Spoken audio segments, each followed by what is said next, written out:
Ever feel like you're running on empty? Like barely keeping up with everything, let alone going after what you really Yeah, want? I hear that.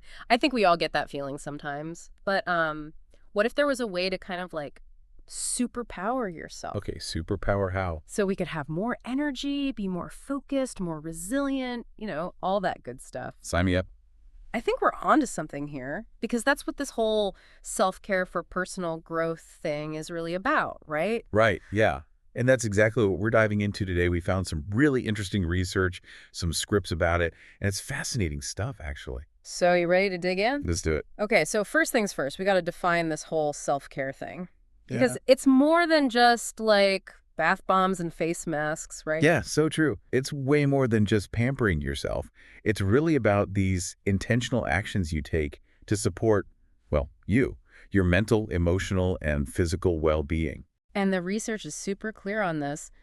It's not a luxury, it's essential. One of the scripts even compared it to like taking care of your car. Which I thought was a really good analogy. Like you wouldn't just keep driving your car Yeah. without, ever getting an oil change or filling up the tank. Exactly. You got to keep it running smoothly.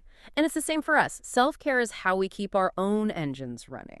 And if you don't, Mm-hmm. well, things start to break down. Stress goes up, mood plummets, and forget about productivity. It's true. I know when I'm feeling burned out, I get so much less done. It's like my brain just hits a wall. Absolutely. And that's why self-care is so crucial for personal growth, because when you're feeling your best, you're able to actually show up and do the things that matter most to you. Totally. It's like you were saying before, it's about building that resilience, right? Exactly.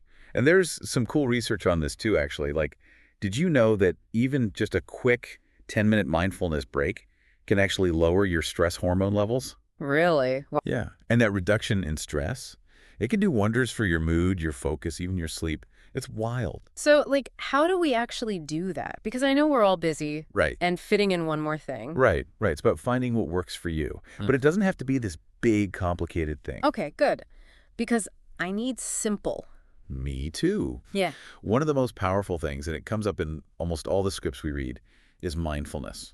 Yeah. And that can be, like traditional meditation if that's your thing. Sure, sure. But it can also be as simple as just taking 5 minutes to just sit and focus on your breath. Really be present in that moment. I can see how that would be helpful. Just hitting the pause button for a sec. Exactly. Creating that mental space. Yeah. And the cool thing is, it can help you be more productive in the long run. Yeah, because if you're less stressed and scattered, You can approach problems more calmly, more clearly. that makes a ton of sense. So mindfulness is big. What else? Okay, so here's another one that I think a lot of us struggle with, and that is setting boundaries. Ooh, boundaries. Yes, I need those. How do you get better at that? It's tough. It's easy to feel like you have to say yes to everything. Oh, Right? yeah, especially if you're like a people pleaser. Exactly. But here's the thing, and this is something that really resonated with me.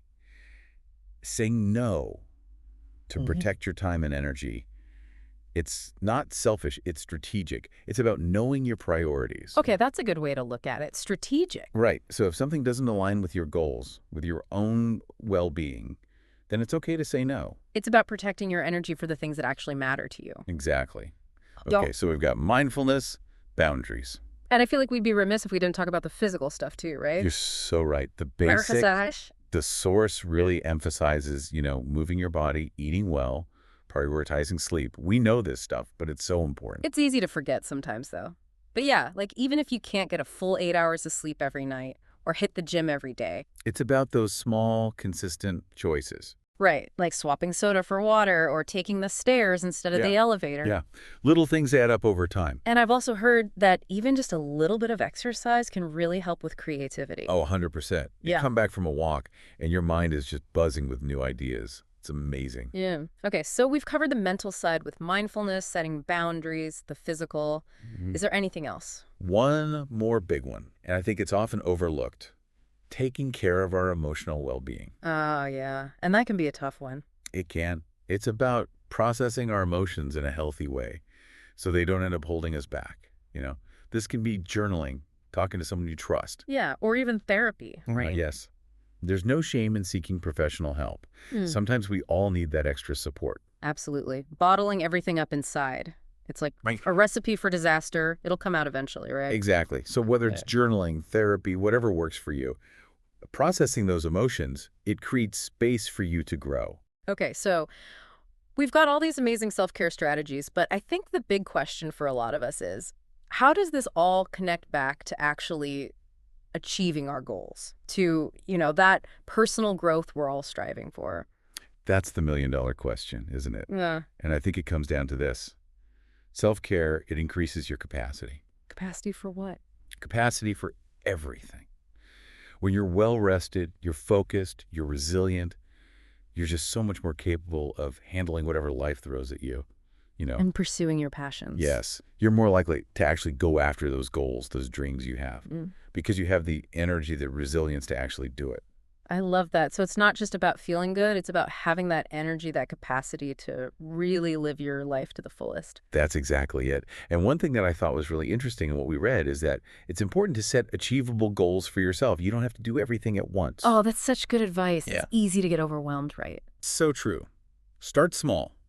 Like, what's one little thing you can do today to move towards something you're passionate about? Ooh, I like that. It could be like reading a chapter of a book, right? Mm-hmm. Or researching a new skill you're curious about. Exactly. Or maybe it's just taking 15 minutes to work on a hobby that brings you joy. It's about making those small, consistent efforts that eventually add up to big changes. And the beautiful thing is, it doesn't just impact you. What do you mean? The research talks about this ripple effect. When you prioritize your own well-being, you show up differently in all areas of your life. You bring more energy to your relationships, to your work. Oh, wow. So it's not just about us. It's about everyone we interact with. Taking care of ourselves, it has this amazing power to positively impact those around us. That's a really powerful thought to end on, I think. We're not just doing this for ourselves, we're doing it for the people we care about, for the world around us. Exactly. So I guess the question is, what kind of impact do you want to make on the world? Such a good question. And it all starts with taking care of yourself. I couldn't have said it better myself.